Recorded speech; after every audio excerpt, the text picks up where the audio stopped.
friends, and welcome to Coached by Tara, a podcast where Tara Hi, that's me. explains to me, Mike, I am Mike, different book series, movies, whatever she knows that I don't know, because I don't know a lot. Yeah, that's true. That's very true. We are going to start off this series of podcasts with Tara explaining to me, Coaching, if you will. coaching, if you will, coaching me on specifically the Twilight book series. I'm very excited. I'm very excited about this. I'm optimistically excited about this. Are you? Yes. Let's start, because we want to set this up for everybody. Tara, can you explain to everyone your feelings and history with the Twilight series? Yeah. So Twilight, I mean, it's a book I read in middle school, before they were like the big movie franchise that they became soon after that. And like the first movie I remember was like a super big deal for my friends and I, my freshman year of high school, because we had all read the book and we all went to see it at midnight. We like made shirts and everything. I don't think Mike knows that. No, I did not know that. Not at all. But we went to the midnight premiere of that. And then, I mean, I've read the series so many times, and I think they definitely became a meme over time, and they kind of still are, because now I just rewatched them recently, and I was like, oh my God, what's happening? But they're such like what is that word? Like, it's such like a turning point for like millennia of people. Like, yeah, they're definitely a they product mean of their something, time. yeah. They mean something to people your age, where I'm a few years older than you, and so I kind of missed the boat on that. And it kind of spawned, the movies at least, kind of spawned this whole genre of these like teen epic, for sure, like films series where it's. I mean, yeah, it was always like, especially when I was in high school, like oh, do you like Twilight or do you like Harry Potter? And I mean, back then I always like defaulted to Harry Potter because I liked that way longer. But it was always like a meme to like kind of like the Twilight series. But I mean, I can't say I didn't like them, because I really did. Right. I was just like, oh, you're cooler if you like Harry Potter or whatever. And we didn't explain this really at the outset of the show, but we're going to start with Twilight. We're going to go through all the Twilight books, and then we're going to see where we go from there. And it's possible, I don't know anything about Harry Potter either, and there's other things I don't know a lot about, and possibly there's going to be other guests that don't know things about other things. And so we're just starting with Twilight. We hope you'll be excited for that. Yes. My history with Twilight, this is what I know. Okay. I know Robert. Here we go. Robert Pattinson and Kristen Stewart. Yeah, but those are the movies. Right. I'm gonna be coaching him on like the book details. But I think I'm gonna relate it a lot to what I've seen in the movie. So eventually, I think I'll kind of intertwine both. Yeah. I mean, it's just such like the words I was looking for earlier was a cultural reset. Is what it was. Okay, all right. I know that they sparkle. The vampires sparkle. Okay, yeah. Sure. I know the song "Decode" by Paramore. Okay, yeah, that's is a banger. It's a banger, and it's on the soundtrack of the movie. Mm-hmm. I know the one scene in the movie where he saves her from the car by pushing it. Yeah, is that right? Yep, I know that. I know that scene. Okay. And I know that there's werewolf men. And the vampires kind of go against the werewolves, and you can be Team Edward or Team Jacob, and I'm not sure what team I fall on. Oh, I know what team I fall on, but we'll talk about that in a moment. Yeah, we'll get there. Yeah, we'll get there. So the way this is going to work is Tara's going to explain to me chapter by chapter. Each episode's going to be a chapter of the Twilight book, and that might take a long time, actually. Now that I'm saying it out loud. It might end up eventually like where there's... I mean, it might even start with 2 chapters per episode. We don't really know yet, but we're just gonna see how long it takes us to get through a chapter, and we're gonna roll from there. See how long it gets. Tara didn't want a time limit on herself. I tried to institute a 30-minute time limit, similar to other podcasts you might have heard of. But I feel like there's like times where we'll go on like rants about I'll go on rants about specific things, but then you'll be like, "What the fuck is this?" Right. So then you'll rant about it too. But so we'll see. We'll see how it goes. We're just playing it by ear. This is something we've wanted to do for a while with a number of different series, and we decided to start with Twilight. Yes. So I'm excited to delve into it. I don't know if we need any more explanation or anything. No, I think we set it up pretty well. Tara, are you ready to drag me into the wonderful, shiny vampire world of Twilight? I sure am. Here we go. Oh, one more thing I know. I just remembered. I know that episode of Parks and Rec where what? I don't remember. I can't remember the actor. Will Arnett? No, not Will Arnett. The other guy. Anyway, he chains himself into Leslie Knope's office. Oh, I know. Because he wants to put Twilight in the Yes. time capsule. Yes. And he goes on and on about Stephanie Meyer's the author's name, right? Yes, it is. Okay, so I know that too, but that only because of that Parks and Rec episode. Wow, that's great. Yeah. Okay. I wanted to make sure to mention that. Let's truly delve into. We're gonna truly delve in.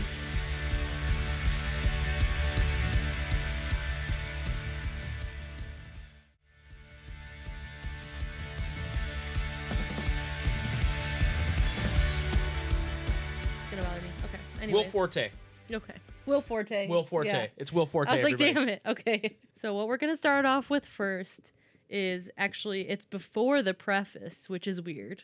In the I'm book. sorry. There's lore before the preface. It's the book? not like necessarily lore. It's just a quote that I'm gonna read to you. Okay. All right. I'm ready. And it's actually from the Bible. Oh. So okay. it's very interesting, and I just thought we're all God's creatures. I just feel like I should tell you because like I think it's funny that I'd never like really noticed. Like I just kind of always skipped past. But it says, "But of the tree of the knowledge of good and evil, thou shalt not eat of it, for in the day that thou eatest thereof, thou shalt surely die." Genesis 2:17. Wait. So she's like quoting like the Adam and Eve part of the Bible? Yeah. Why? I guess you'll see. I mean, is Robert Pattinson the tree of forbidden fruit? 'Cause I might kinda. snag an apple off that tree. I know. If you know what I mean, the book cover is the apple. Book cover does have the apple. So I never realized there was biblical implications in this. I mean, yeah. So I just really wanted to start off with that because it was almost funny to me because I was like, all these years I've had like the physical copies of these books and I've just always flipped to the preface, right. and it was just really funny. But then when you were on the digital version, you saw it and were like, what? Yeah, I was like, oh my gosh, this is so crazy. Okay. So then I'm just going to read the whole preface because I feel like I need it. It's only one page. Yeah. And it needs it, but then I will. Yeah, you're not going to read this word for word. No, I'm not going to read the chapter. Notes. Exactly. Okay. All right. So Cliff Notes. That would have been a good name for a podcast. True. Preface. I'd never given much thought to how I would die. This is all in Bella's perspective, if you should know, but you should And know. Bella is Kristen Stewart. Yes. Okay. Though I'd had reason enough in the last few months, but even if I had, I would have not imagined it like this. I stared without breathing across the long room into the dark eyes of the hunter, and he looked pleasantly back at me. Surely it was a good way to die, in the place of someone else, someone I loved, noble even. That ought to count for something. I knew that if I've never gone to Forks, I wouldn't be facing death now. But terrified as I was, I couldn't bring myself to regret the decision. When life offers you a dream so far beyond any of your expectations, it's not reasonable to grieve when it comes to an end. The hunter smiled in a friendly way as he sauntered forward to kill me. So what do you think about that? That's like before the book even starts. That was pretty hot. Was that hot? It was pretty hot. You were turned on by that? She was like, "Oh, the hunter's gonna. I can't grieve about my end." Something we didn't mention earlier is that this is pretty edgy stuff. Right? It's pretty edgy. I think it's pretty edgy. And as a mid 2000s edgelord myself. Oh yeah. Maybe I'm into it. I might be into it. I was very into it because I was You definitely are into it. I'm an emo gal at heart. So yeah, you're okay. Any guesses to what the name of the first chapter is? No. No. Okay. So the first chapter, number 1, First Sight. Okay. So this chapter, I mean, as you probably know, is just like an introductory chapter to like basically her life. Okay. So what happens is it basically describes that she's leaving Phoenix. So she's from Phoenix, Arizona. She lived with her mom in Phoenix. Okay. Where, they really emphasize like what it looks like there. It's blue skies, super brown, just very earthy in general. Very hot. Very hot. Yep. But she lives with her mom. I think it doesn't really explain right now, but like obviously her mom lives in Phoenix and her dad lives in Forks, Washington. Okay. She is moving to Forks. And it just like right off the bat it goes like, oh, she's driving me to the airport. This is what Phoenix is like. I'm moving to Washington State at a really like small town. And super gloomy. Is Forks a real place? Forks is a real place. Okay. Which is really great. Like I've always wanted to go there. Just to like see it. Maybe when we finish the books, we have to take a. But I'm kind of sad trip. because I have no idea what the state of it is right now. Oh yeah, the wildfires. Yeah, there's a lot going on over there. So I don't know like where in reference to anything else that it is, but it was from like this town, like the town of Forks, that her mom escaped with me when I was just a few months old, is what she says. So like she left, like it's basically like implying that her mom left her dad like early. They escaped together because possibly he was abusive, or no, nothing like that. Okay. Her mom, you find out, is like she's kind of quirky, you know. Oh, she's kind of quirky. she's a little quirky. Okay. But then that it also says, you know, that she's spent every summer there with her dad since she was young. Okay, so she's been there before. She's been there. She knows the place. Does it say? I mean, I guess I'm jumping ahead. I should be patient. But does it say why she's going to Forks? Is that a little jumping ahead? It's not. It's not like a major plot point. It just goes to show Bella's character, like later on. I'll stop asking so many questions. And then actually, so it says that she spent a month every summer there until she was 14 in Forks. But then the last 3 summers, her dad came to vacation with her in California for 2 weeks instead because she was like, you know, she didn't want to be in like the gloomy weather.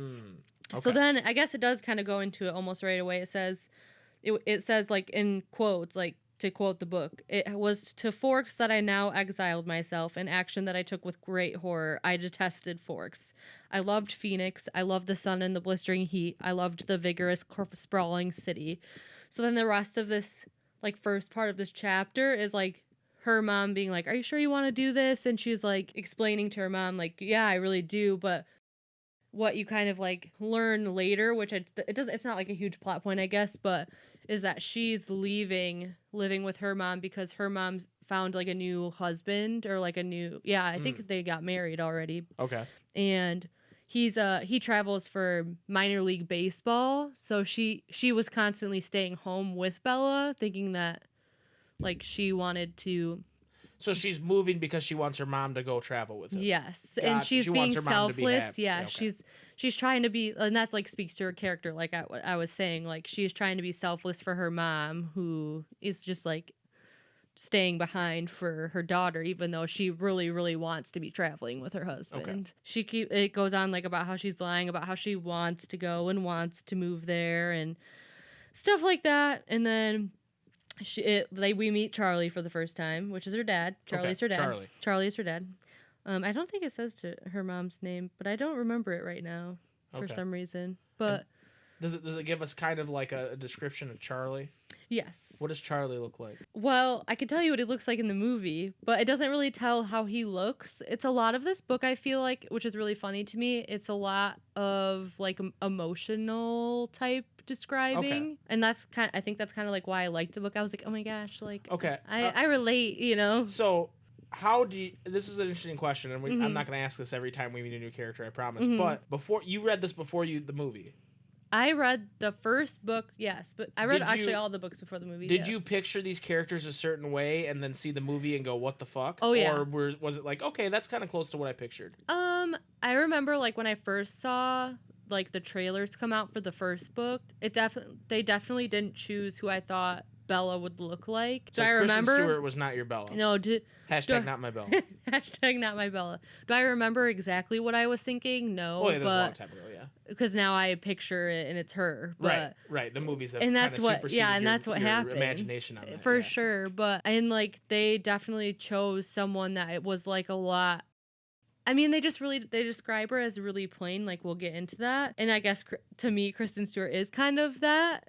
Like hot take. Like sorry, like she is kind of plain. I think she acted like back then, especially. I think she's better looking now, but she. I don't know. I didn't picture her like that. And I mean, I didn't picture Rob Pattinson like that either because they kind of describe him as like, you know, I mean, you'll find out this like very handsome dude. You don't think Robert Pattinson's a very handsome dude? I think he's super handsome, but you have like different, I feel like you always have different visions in your head. Is he was more edgy? Yeah, to me he was a bit more edgy in my mind because you know I'm like, oh, he's like a because back then especially I think Pattinson looked a little bit more nerdy than he does now. Yeah. Now he's like the Batman and he's like. Oh yeah, and I feel like he almost like it's so funny because I feel like, well, in how the movie like in the movie they like style him, they're trying too hard, but when he's just like being himself with like the crazy hair, like he used to always have crazy hair, like I felt like that was more like who I pictured. Okay.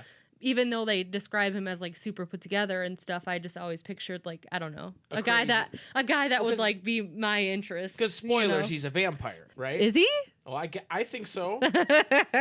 You don't cast Robert Pattinson and not make him a vampire. That's true. Okay. So yeah, I mean, the first chapter overall is just so set up.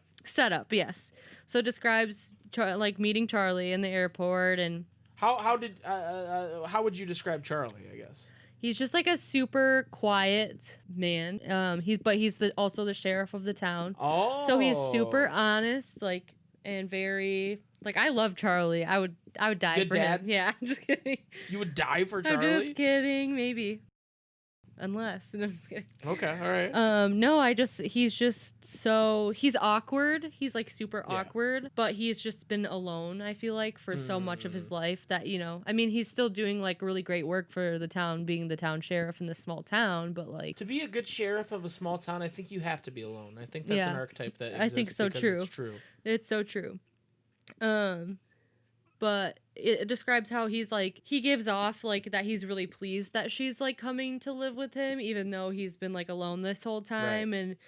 And but she's like she describes like how it was sure to be like awkward from the start because they haven't lived together like full time ever, really. When she lands, it's raining, so she's like, oh my god, She's like ugh. I already said goodbye to the sun, like, you know, she's so dramatic, like in her. I feel like though it's funny because like she's so dramatic in her head in the books, but like that's why I almost don't like how the movie portrayal sometimes, because like they portray her as just like seeming like really bored with a lot of things, but I feel like she's super dramatic like in her head, you know? Right. I think she tries, but she's also kind of like, you know, she's trying to be so nice to people too. Right.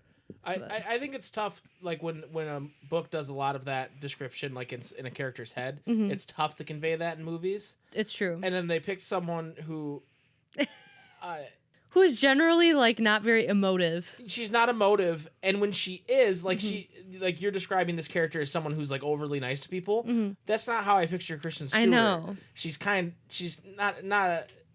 she's kind of catty, I guess, is the way I would describe her from her performances, at least. She seems like, I've seen interviews with her, she seems like a really nice person. Oh yeah, but I don't doubt that the way at all. her acting is, it's kind of like, not that I'm a professional like acting coach or whatever. Me either. But I've coached like and these a are few just actors you might know, Brad Pitt, okay. Tom Cruise. All right, yeah. Just coach them a little bit. Just a little bit. Yeah.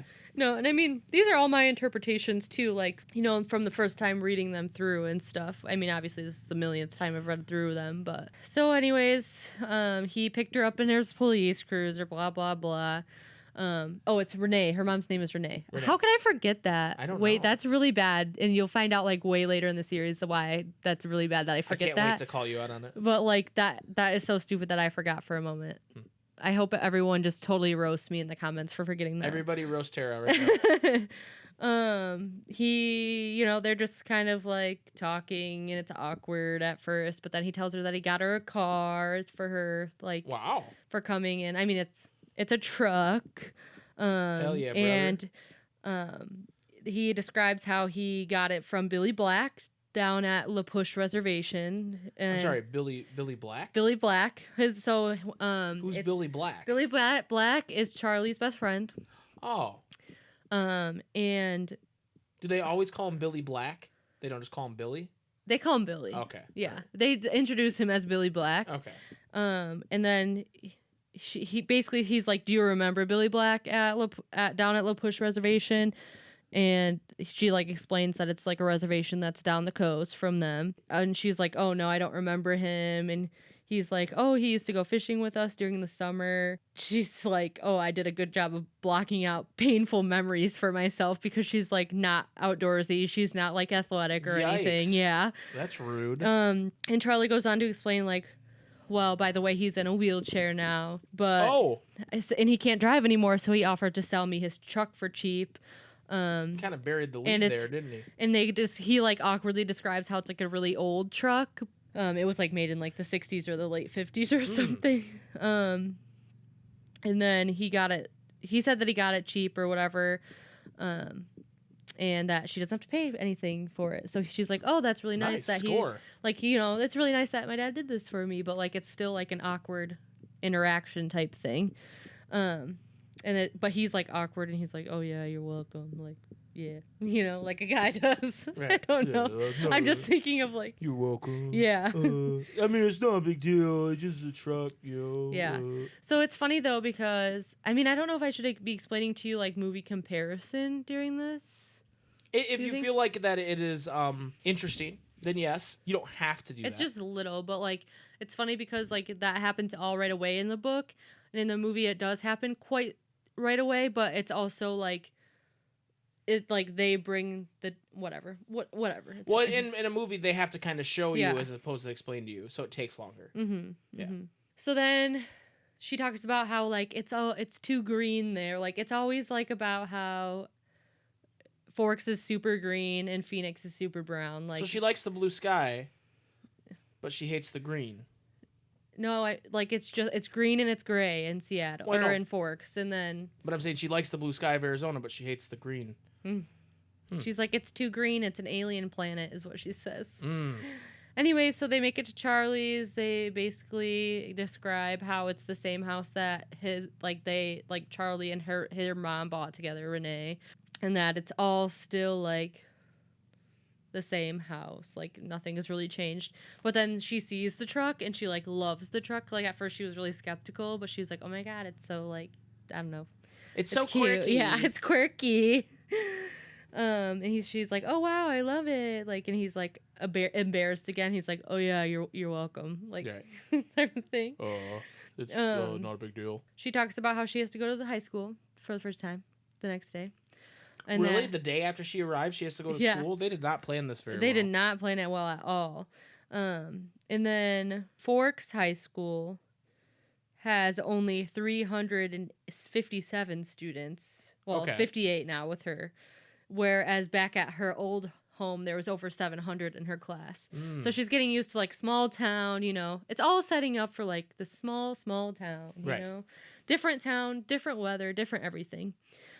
And she thought that, she thinks that she's gonna like, people are gonna think things about her, about being from Phoenix, like that she's gonna be super sporty and like super tan. And is that a thing that you're super sporty from Phoenix, Arizona? I don't know. Anybody listening from Phoenix, Arizona, please chime in. Are you known as super sporty when you go to other places? But it just is like it is describing how she should be like tan and like blonde and like I don't know, like she thinks all this stuff, but in reality she describes herself as being super ivory skinned, but she has no blue eyes or red hair to excuse that, so she's like super pale. So she looks like she should be from Forks. Yes, but she lived in Arizona. Yep. Okay. She's always been super slender but not an athlete, and then she doesn't have any hand-eye coordination, she describes, which is I guess an important detail, whatever. And dark hair. So now you know what she looks like. She looks like the portrayal that Kristen Stewart basically is. Right. But it's fine. It's not who I thought when I first read it. Fair enough.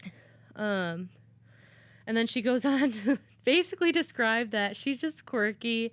She's not like other girls. She doesn't relate well to people her age, Does she do the thing where she's like, I just like to hang out with like guys, not girls? Does she do that? No, she's more like, I'm like an old soul. Oh. Like I'm older than my age. Like my mom always describes me as like being old, like in my middle age rather than a kid or whatever. Interesting. Have you ever met someone like that? That claims that? Yeah. I don't think so. I've met the like I'm quirky and not like other girls, but not. She describes it. I see it now, like where it says maybe there's a glitch in my brain. She says. Oh yeah. Whoa. I'm not like other people. Yeah, I'm not the same. You know. So I mean, I'm actually different from other people, but like when people say it like that, it's like. But stupid. Are you? Aren't we all the same as other people? I'm just kidding. I know. So then she goes to school the next day, or she didn't sleep well, and it's raining all the time. She's like, "Oh God, okay, here I we love go. It's that. always Maybe I should raining." move to Fort I know. I'm Washington. like, I'm reading it, and I'm like, "Shit, maybe we need to Yeah, leave." maybe we need to move. Um, I'll go to high school there. right? And it describes how she doesn't want to be too early, but she doesn't want to be too late, Classic. First day of school stuff. It's like she arrives and it's like really small. Like it's all just like descriptions about how it compares to her old life. Mm-hmm. I think that's important. I mean, obviously people are going to be like, wow, these details are like really boring and I can't believe she's going through them all. But like, it's important to know that like she's so dead set on like the comparisons at first. Whereas maybe later she won't be like, right. I don't know. So then she goes into school and she has to go get like her class schedule and stuff. And she notices in the parking lot that most of the cars are older, like hers. But then there's like a really, really nice car, like like it was a Volvo, like a really shiny Volvo. Ooh, and she's like, Volvo. who is that? Like, what is that? But then she goes inside and she's going to her first class, and there's a boy that talks to her, and he has black hair and skin problems, it says. Yikes. Yeah. Rude. And he's like, "You're Isabella Swan, aren't you?" And she's like, "Yeah, my name's Bella." Oh, I didn't realize I was like, who the fuck's Isabella? Yeah. I was very confused. So they basically like the whole first chapter, like people are like, "You're Isabella," and she's like, "No, I'm Bella." Full name is Isabella Swan, though, for your reference. And he like asks her where her next class is, and he like introduces himself as this kid named Eric. So it ends up being a guy from her friend group. So you'll know like Eric, her basic okay. friend group later. What's Eric's archetype? What is his deal? Well, it's funny because in the movie, he's like, these people are different. So they're like a little bit, they like reworked them a little bit, I think. Oh, Just slightly. Okay. But Eric is just like kind of like a greasy, nerdy boy. What? I can't describe it. Like He's a greasy, nerdy boy. They just describe him as having greasy hair with acne problems and kind of nerdy. Like they don't really say. I know this podcast's initials being CBT is not lost on me, but like he's just a greasy, nerdy boy. That just sounds like something like I'm a little pig boy and I come from the dirt. That's what it made me think of. Well, like I did, like you asked I answered. Yeah, I you answered. Did. You did. But he doesn't have like, I feel like we don't know much about him as a whole. We know a couple of her friends a little bit more. We just know he's greasy and dirty and nerd. No, I said nerdy. Or well, I guess nerdy dirty. He might be nerdy dirty. I don't know, but not in the way that I just said it. And he's like, "Well, how are you liking Forks? Like compared to Phoenix? Like people." She's like, "I've been here a day, dude." Yeah, people basically know. Like she notes like how people know things about her before like getting. Well, really she used to go there every summer, and they know the sheriff, right? It's a small town, right? Okay. So like basically, it's pointing out to the fact that it's a small town, and that people already know things and word travels fast. Blah blah blah. She goes to a couple of the more classes. He walked her to one of them. So he's kind of into it. Yes. And then it describes how she's like super clumsy right off the bat. So she's not only quirky, but she's clumsy too. Of course. And she's like super embarrassed to like speak in front of the class and like introduce herself, whatever. So then after a couple classes, she starts to recognize more people's faces, like because she's having the same classes with the same people. Right. And she sits next to the same girl in two of her classes, and she ends up being introduced a little bit later. But the boy from her English class, Eric, the greasy nerdy boy, waves her over in the lunchroom to a table of friends. He's like, "Yo, come sit with me and my greasy nerdy boys." Yep. And then there's 5 people there with her, but they just kind of describe her sitting down at this lunch table, but then she sees first sight. First sight. And she says, It was there, sitting in the lunchroom, trying to make conversation with, it's 7 curious strangers that I first saw them. I'll read to you this passage. Okay. They were sitting in the corner of the cafeteria as far from where I sat as possible in the long room. There were 5 of them. They weren't talking and they weren't eating, though they each had a tray of untouched food in front of them. They weren't gawking at me, unlike most of the other students, so it was safe to stare at them without fear of meeting an excessively interested pair of eyes. But it was none of these things that caught and held my attention. They didn't look anything alike.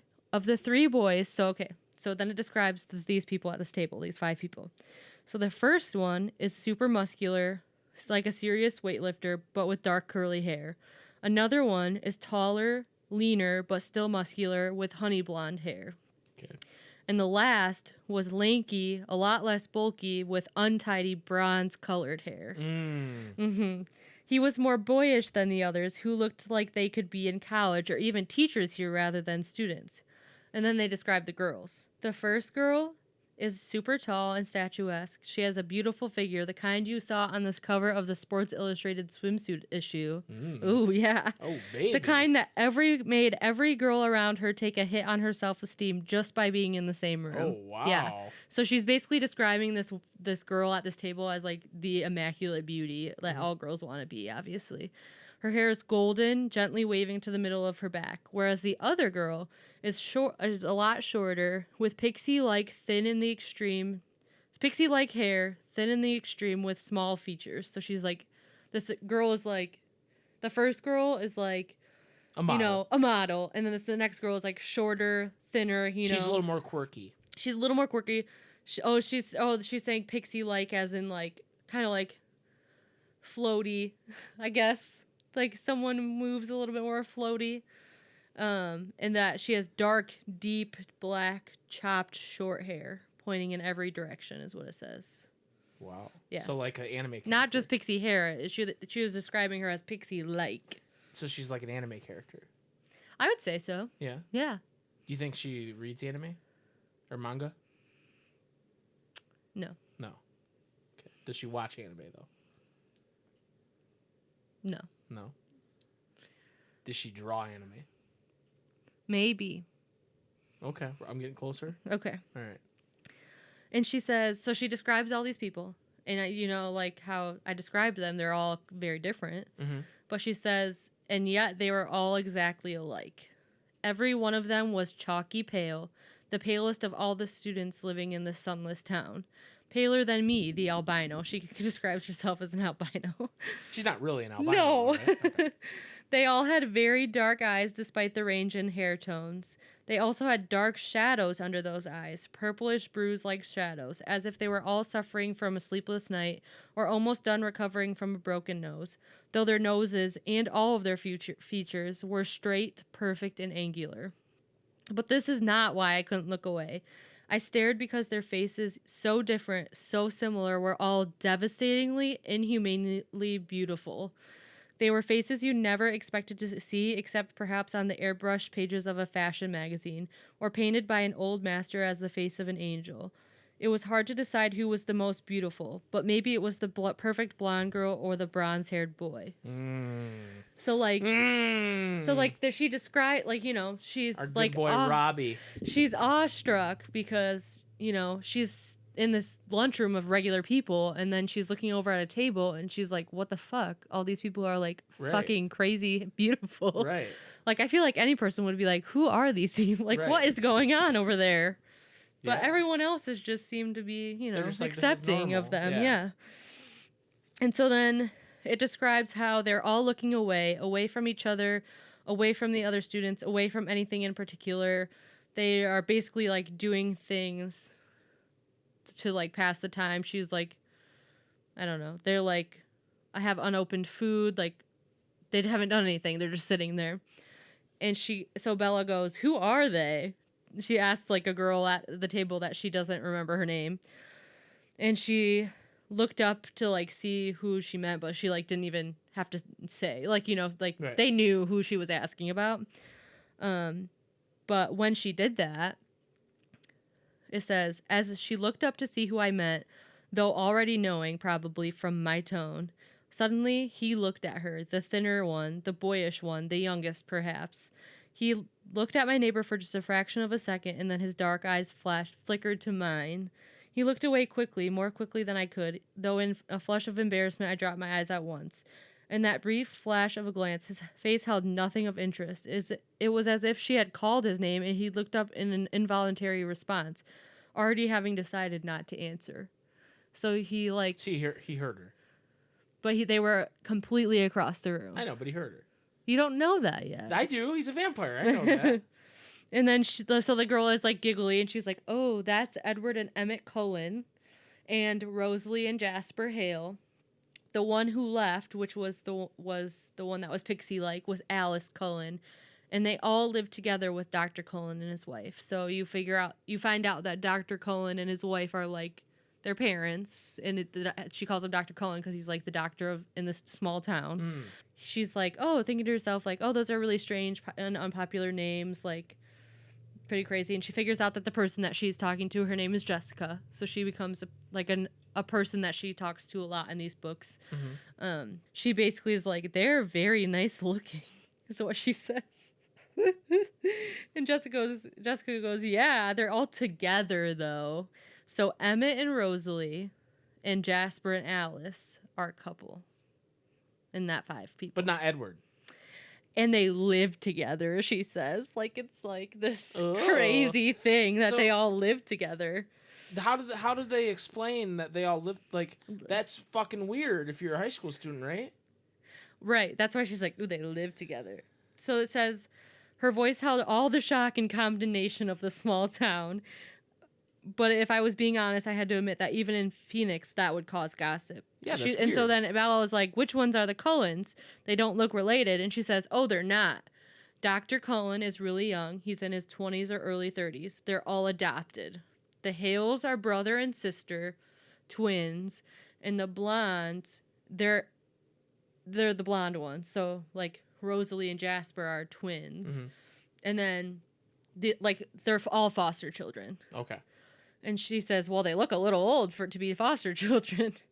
And she says, they are now because Jasper and Rosalie are 18, the twins. But they've been with Mrs. Cullen since they've been 8.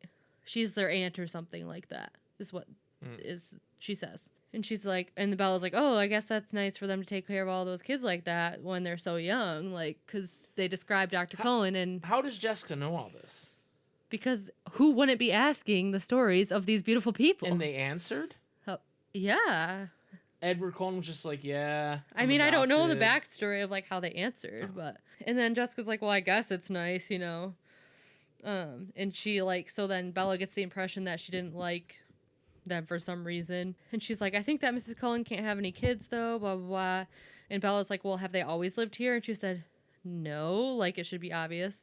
They just moved down here 2 years ago from somewhere in Alaska. So Bella describes how she feels like a surge of pity and relief because as beautiful as they were, they're like outsiders and they're like not accepted by everybody else.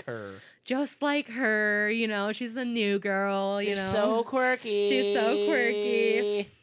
And then she says as she's like looking at them, the youngest, one of the Cullens, looks up and meets her gaze, this time with evident curiosity in his expression. As he looks away, it seemed to me that his glance held some kind of unmet expectation. And so then she asks, which one is the boy with the reddish-brown hair? And Jessica says, that's Edward. He's gorgeous, of course, but don't waste your time. He doesn't date. Apparently none of the girls here are good-looking enough for him.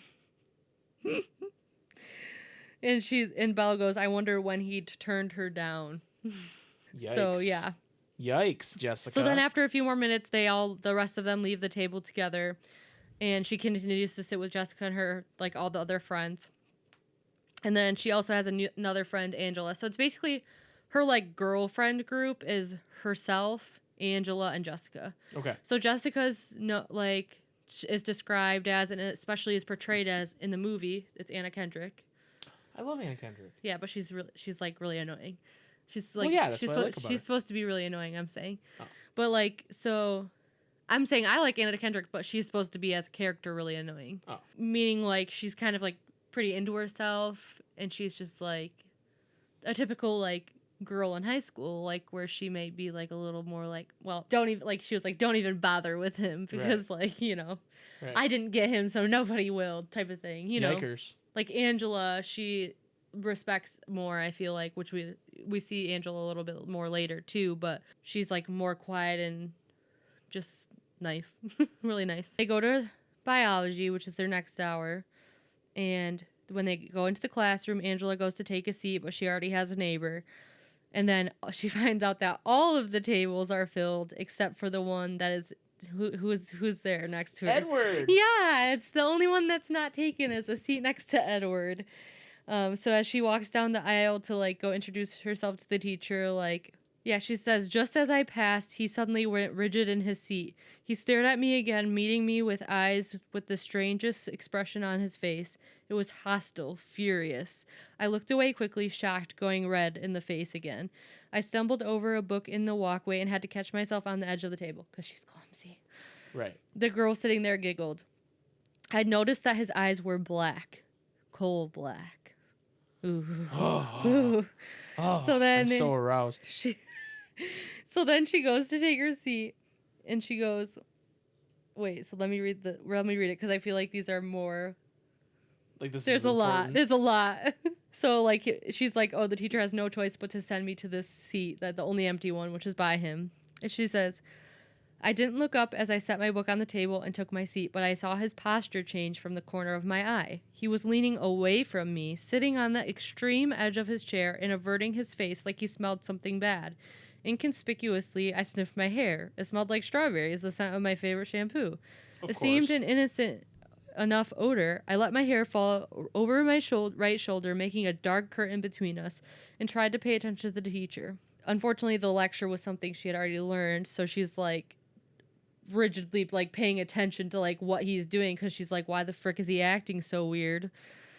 And then he like never relaxes the whole class, and she says, I could see his hand on his left leg was clenched into a fist, tendons standing out under his pale skin.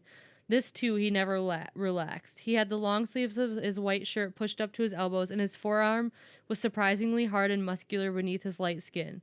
He wasn't nearly as slight as he looked next to his really strong brother. So then she's like, the class is like dragging because she's like, is he ever going to move? Like, what the heck's going on? And then like immediately as class ends, they look at each other one more time, and he's glaring down at her with his black, dark, scary eyes. And she says, the phrase, if looks could kill, suddenly ran through my mind. And as the bell rang, he literally like just gets out of the seat and goes. Does he like turn into a bat and fly away? No. So she's like, what the fuck just happened, basically? And then she's like startled when another person talks to her and is like, aren't you Isabella? And she's like looking up at this guy who is in her friend group as well, was at the lunch table earlier. His name's Mike. That's my name. Yes. And he is described as a cute baby-faced boy. His pale blonde hair That's me. Carefully gelled into orderly spikes. Okay, I didn't do that. Yeah. And he's like, do you need help finding your way to class? And she's like, yeah, I'm headed to gym. And he's like, oh my God, that's my next class too. And he's like way too excited about it. So then on the way to class, he's like, so did you stab Edward Cullen with a pencil or what? I've never seen him act like that before. And she's like, was that the boy I sat next to in biology, like playing dumb? He's like, yes, it looks like he was in pain or something. She goes, I don't know. I never spoke to him. And he goes, he's a weird guy. If I were lucky enough to sit by you, I would have talked to you. That's what he says. I think you're going to like Mike. Let's go, Mike. I don't like Mike, but I think you will. Let's go, Mike. I mean, I like you, but... Oh, yeah, thanks. Thank you. I'm all for Simp Mike. So then she... Yeah. Oh, yeah.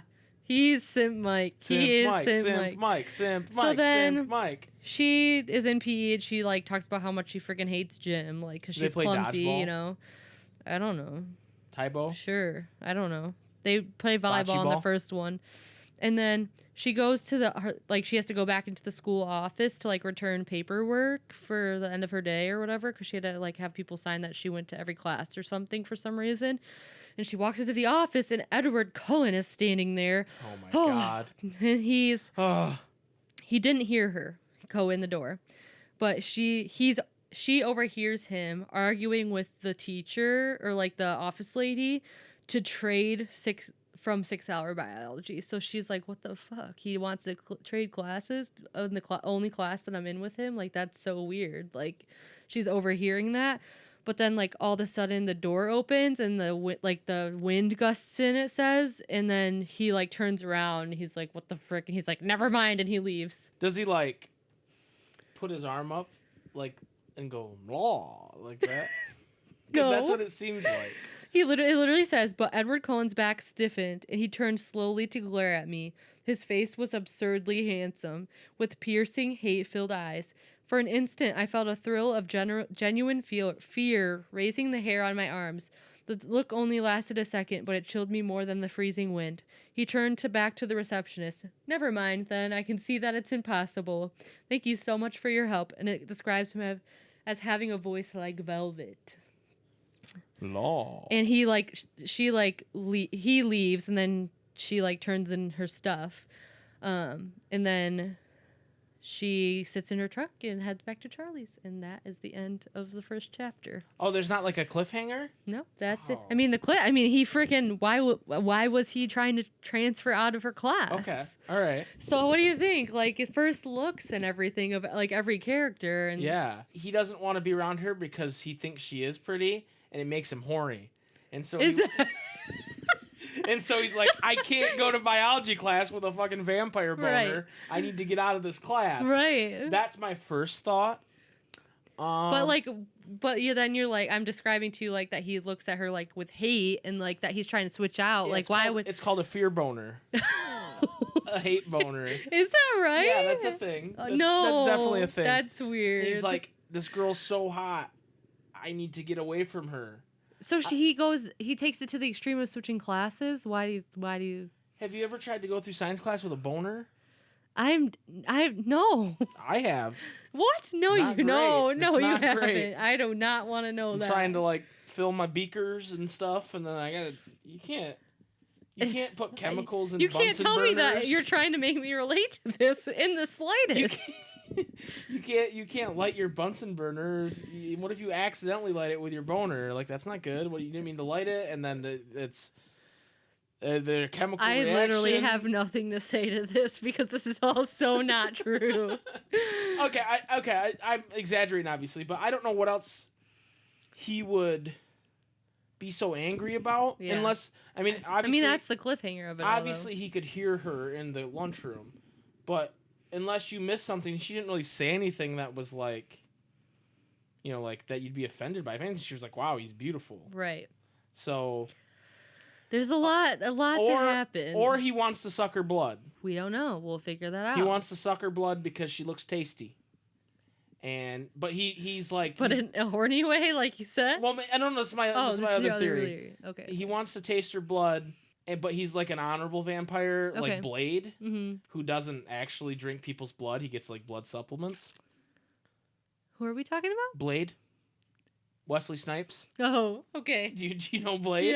Yes. He's a vampire, and he hunts vampires because he's a half vampire, actually. Got it. Okay. He's half human, half vampire, and his mom was killed by vampires. Got it. So he hunts them. But he also fights every day the need to drink human blood. But he's a good vampire, so he doesn't Got do it. Okay, so maybe that's what Edward Cullen's deal is. So do you think that Edward and his family are good, or are they bad? Or do you think they're... I mean, it's pretty obvious that they're vampires. I think the pixie girl is bad. Yeah? Based on the questions I asked you about her and the way you answered that she didn't watch anime No, or I read think manga. I think that that's wrong, but... I mean, like, I think that the way I answered doesn't have anything to do with that. I just didn't know the answers. I was like, did you watch anime? And you were like, no. And it's like, if you don't watch anime, you're probably evil. So I think she's probably evil. I think that Dr. Cullen probably takes blood from the hospital, and that's how they survive. Is that right? That's right. Okay. I'm making a lot of... It's the first episode. I got to make a lot of predictions. And then finally, I think that her dad becomes a vampire. Oh, you do? I'm just throwing... That's just a wild one. I think her dad ends up becoming a vampire at some point. Yeah, I like 'Cause his it ma- predictions. Well, it makes me think of the movie Casper. You remember the movie Casper? Do I remember the movie Casper? This is- I love the movie Casper. It's actually the archetypes are very similar. Do you know what I mean? Okay, yeah. Like she goes to live with her. I mean, her and her dad were alone, I guess. So she didn't go live with her dad, but her and her dad were alone. And then the wife's dead though, and then he ends up becoming a ghost. Remember that movie's actually really that movie's like terrifying. Like I watched that so much when I was a kid. He becomes a ghost, and then like she's like crying, and and she's like, "Dad," but he's like all about being a ghost, like being one of the wacky ghosts with the other three ghosts, you know? Yeah. Who's the girl in that one? That's Christina. That's Ricci. what. Yeah, that's what I thought. Okay. Yep. And the dad is Who is it? it's the guy in Independence Day. He's the president. What is his name?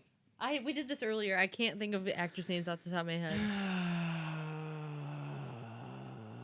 Either way, he's the dad in Independence Day, or the president. Well, we're talking about Twilight. But he's the dad in Casper. But the setup to the story reminds me of Casper. Yeah. Okay. Which I also had these glow in the dark ghost puppets I got from Pizza Hut when I was a kid. Wow, I like that. Yeah, they were cool. So, moving forward, do you want me to like show you photos of like the actors that played them, or do you want to like watch the movie sometime later? Well, I think what we should do. I was thinking about this while you were talking, because I have is maybe go through the whole book and then watch the movie at the end and then do a reaction. And maybe if there's a way for us to watch it with people if the people want that. If the people want to be watching with us. Yeah, if the people want that. It's all about what the people want. You are the people. Do you have any other things to add before we move on to the next episode? I don't think so. I mean, that's basically it. It's just a setup. All right, you know? So this is the first episode. We're going to record the second episode right now.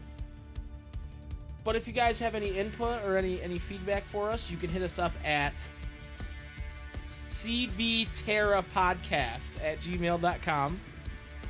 I don't know what the Twitter @ is, but I'll put it on the screen on the YouTube version right now, because I haven't made it yet, and that's why I don't know what it is. Or you can go on our Discord, where there's mostly Kingdom Hearts stuff, but we're going to have a spot for this podcast on our Discord. Links in the description. Or you can hit Tara up on Twitter. Where can they find you on Twitter, Tara? It's at Tara J. Bush. At Tara J. Bush on Twitter. I'm at SpikeGhetti.